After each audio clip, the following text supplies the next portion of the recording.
Hey guys, GallivantGamer here, and today I'm going to be teaching you guys how to play Cardfight Vanguard on CFA.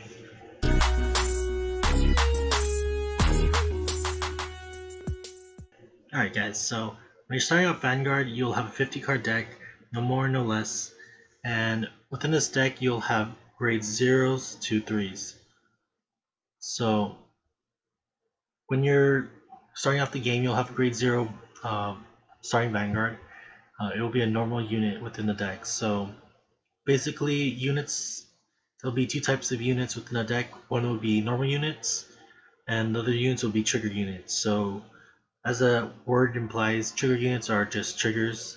You can only have 16 triggers within this deck, and they will be grade 0s, okay? So, we'll start with the starting Vanguard. For this deck, it is Lizard Runner Undux, and this deck is the Toshiki Kai trial deck, so cards you'll see in here are within the trial decks.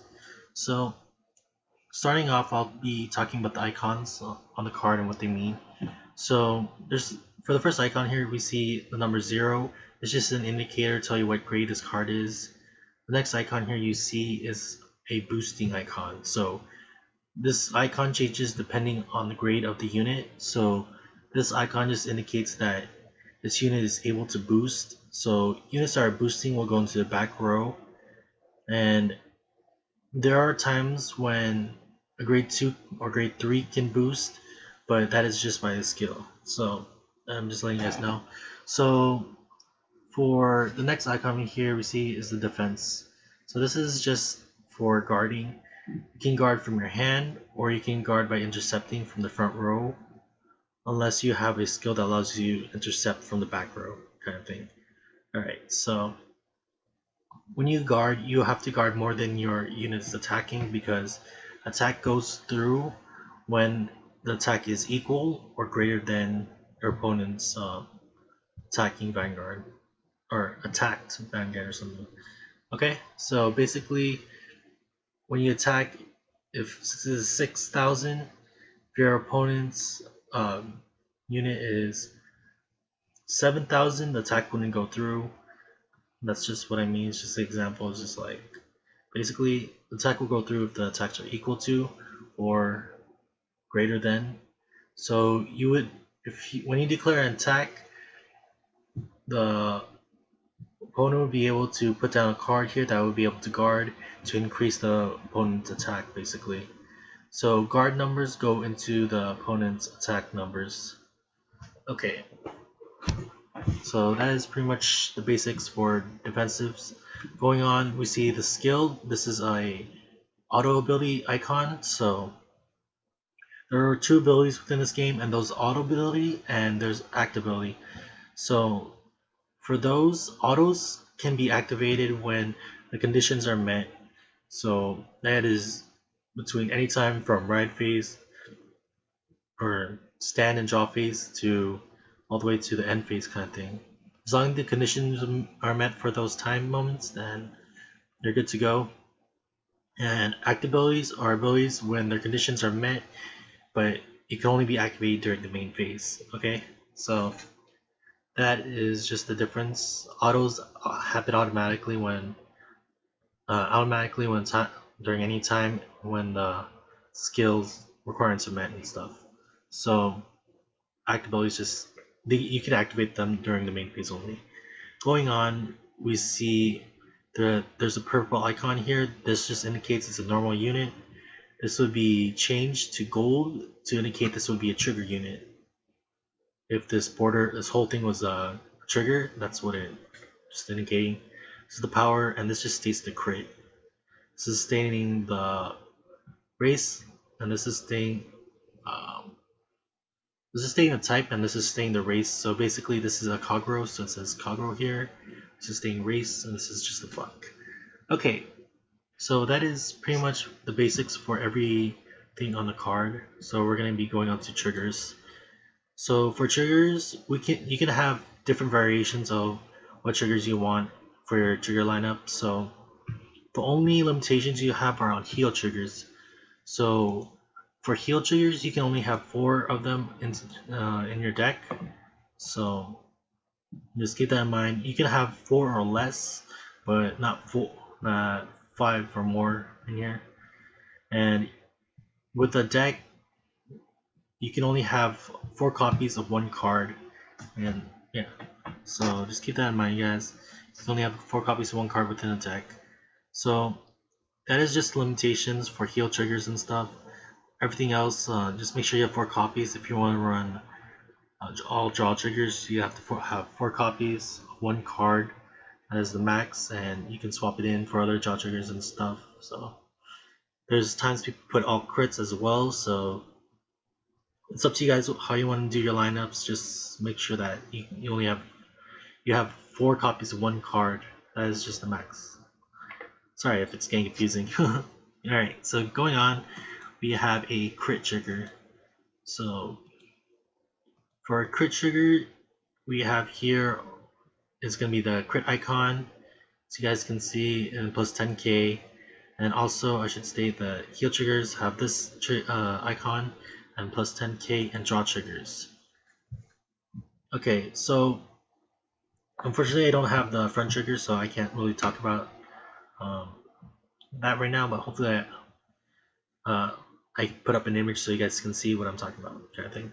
Alright, so going off of draw triggers, so you have to fulfill the requirements first to continue in your next drive. So what I mean by that is when you're at twin drive, so when you're at twin drive, you do a draw check, you get a draw, so you draw first, or you can give power first, and then you continue on. You don't do it at the end. People do that, but that is actually not the right way to do it, because sometimes when you draw a trigger, and people don't like that, so they try to say they drew that. Just it doesn't work like that. That goes well for damage. If this is your first damage, you'll take damage, distribute the powers, then draw, then you would take the next damage as well.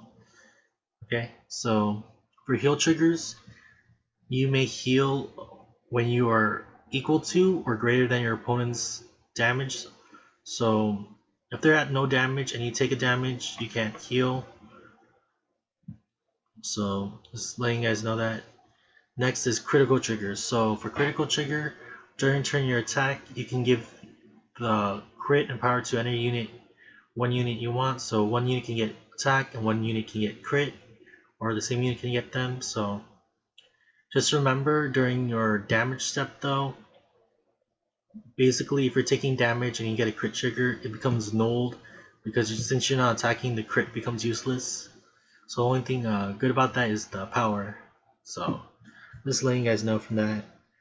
And that is pretty much the basics for these triggers. The front trigger units are in the front row, all gain 10k, so it's only during that time of the drive check. If you try to swap it in for the circle later on, they don't get the check, so it's not affecting the circle, it's only affecting the cards within the front rows and stuff. So keep that in mind. That is for front triggers. Unfortunately I don't have the icon, but hopefully I can put it up at some point so you guys can see what it is on the screen. Okay, going on, we're going to look at the next limitation we have on cards, which are Sentinels. So recently they added a grade 0 for they turned draw triggers to Sentinels. So for Sentinels, you may only have 4 of them within your deck. So it doesn't matter where, if it's grade 0 or grade 1. If it states that it's a Sentinel, you can only have 4 of those. So for this Sentinel, we have a Perfect Guard, and what that is when it's placed, discard a card from your hand, and one of your units cannot be hit until the end of the battle.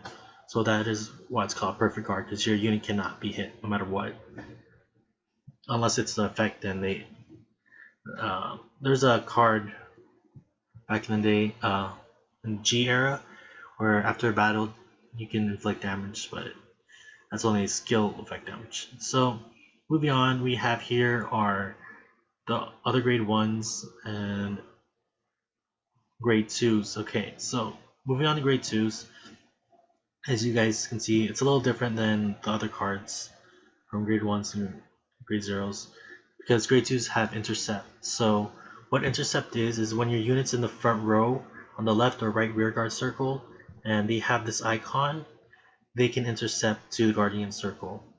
So basically, you just put them here, and this power, this guard power, is added to your unit. Not this power, but this one. Okay, so that is just the only difference between them, is just the power usage. Alright, so now we're going on to grade 3s. So for grade 3s, we have different icons. So for grade 3s, not all of them are going to have this as the gift icon, and all of them, for all grade 3s, are going to have this icon, which is a twin drive check. So it is what it states. When it attacks, if you can do a drive check, it does a twin drive unless stated otherwise. So for grade 3s, we can see here that Dragonic Overlord has effect here that says when it attacks, counterblast, discard 2 cards from your hand, stand this unit, and drive check -1. So this twin drive would be a single drive, and if he did it again, he'll lose all his drives. So just letting you guys know about that. And the icon here is the gift, imaginary gift. And then you see this blue little title here that is stating it's force gift. So basically, the unit, when it's placed on the Vanguard circle, it will state what kind of imaginary gift this card will get, and since it is blue, it is going to be a force icon. Okay guys, so now we stated a good amount of this stuff, we're going to go to what these icons mean over here, the symbols, the V's and R's and all that stuff. So starting off, we're going with the V. The V just stands for Vanguard, so effects that have this icon, they occur on the Vanguard circle.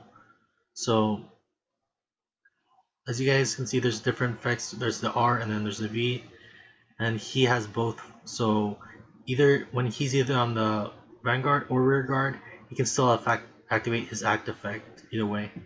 So the purple thing next to that is staying once per turn. So a once per turn is basically for this card, you can activate the ability once during that turn. If you have another card that has the same ability, you can still activate it, but it's only once for that card as well. Okay, so as you guys can see, the icons, they have rear guards icons and stuff. I just want to be a little bit more clear that when it's placed on the rear guard, these effects go off. You're just gonna have to pay the cost, and I'll get into costs just a little bit. So when I talk about the placements, so you have to make sure that these placements are in the right slots. So rear guards can only activate rear guards abilities, and the ones with V's can only activate the Vanguard circle ability, and the Vanguard circle, excuse me. So as you see, for the Crescent Dragon, he doesn't have a V, so this is only for rear guards. Alright, going on to cost. Hopefully I set up the cost within somewhere around here on the screen. So for cost, there's going to be 4 different costs, and we'll just 4 different stuff that you're gonna have. First is counterblast, and as you guys can see here, for your Dragonic Overlord's ability, when attack, counterblast and discard 2. So basically what that means is a counterblast is cards over here that are faced up when you're paying the cost. If they're face down like this, then you can't use it for a cost. So only time you can use for a counterblast cost is when they're faced up. The units that are face down can be turned face up if you have a counter charge, which is the next thing. The counter charge icon are just stating that units that are face down can be turned face up, depending on how much it tells you can unflip. So if they're already unflipped like this, you don't need to do a counter charge. So the next things are Soul Blast and Soul Charge. So what Soul Blast is basically you take the soul card from the soul and put it into the drop zone. And what the soul is, it's going to be the stack that's beneath the Vanguard. So cards that go underneath the Vanguard become soul cards. And Soul Charge is basically putting the top card of your deck into your soul. So that is just basically the different types of costs within this game. So alright, so going to the basic starting of the games. So when you start off the game, you're going to draw 5 cards. and your Vanguard should be face down. So before you guys do the stand up Vanguard and everything, you're gonna do the process of drawing 5 cards and returning the same number of cards that you don't, just turning up to a number of cards you don't want from your hand that you drew to the bottom of the deck, and drawing drawing the same additional cards to your hand that you return to the bottom of the deck. Okay, so just to make it a little clearer, because it sounded a bit jumbled up there, you can return any number of cards of the 5 cards you drew to the bottom of the deck and draw 5 new cards. Then you would shuffle. Okay, so that is basically it for the mulligan. And when you start your game, you would say stand up Vanguard, unflip your face down Vanguard unit, starting Vanguard, and you start the matchup there. So during each turn you have a different phase. So you have different phases during your turn. So during start of turn you would stand, draw, ride. Basically what that is you would ride a grade unit that is the same as or greater than the unit that's on your Vanguard circle. A grade greater, 1 grade greater than your unit. And then you would have the main phase where you'll be able to call your units. You can only ride once per turn, so I'm just letting you guys know. And every turn it's you would just go up and stuff. So that is pretty much it for rides and stuff. And what else am I forgetting? So basically that is rides once per turn. You can just ride. Main phases is when you call. You can retire units that, okay, so for the main phase, if you have units on the board already, you can retire those units and replace them by putting them on top of the card. So basically what I mean by that is, if you have a unit right here on the rearguard circle, you can place this unit by retiring it, putting it in the drop zone, and calling this here. Okay, so that's how it works. The unit has to be there.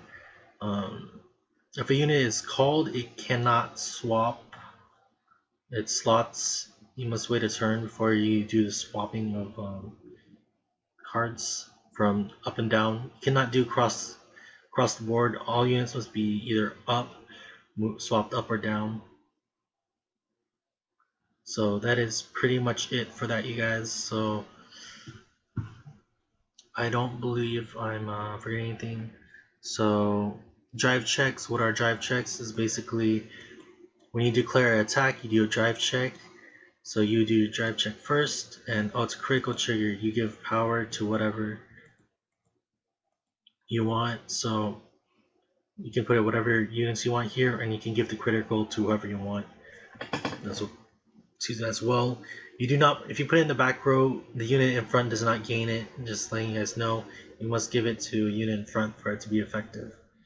So next thing is damage checks. Damage checks are basically the same thing. You would wait when you take the damage, and you would just unflip and put it here to the damage zone. So that is pretty much it for that. And yeah, I believe I covered pretty much everything that needs to be covered in this game. So hopefully this was a bit informative. I hope it wasn't too long for you guys to watch this thing. So yeah, I hope you guys enjoyed this video, and I'll see you guys in the next one. Laters. Out. Don't forget to like, don't forget to subscribe, and yeah, I'll see you guys in the next one. Laters. Bye guys.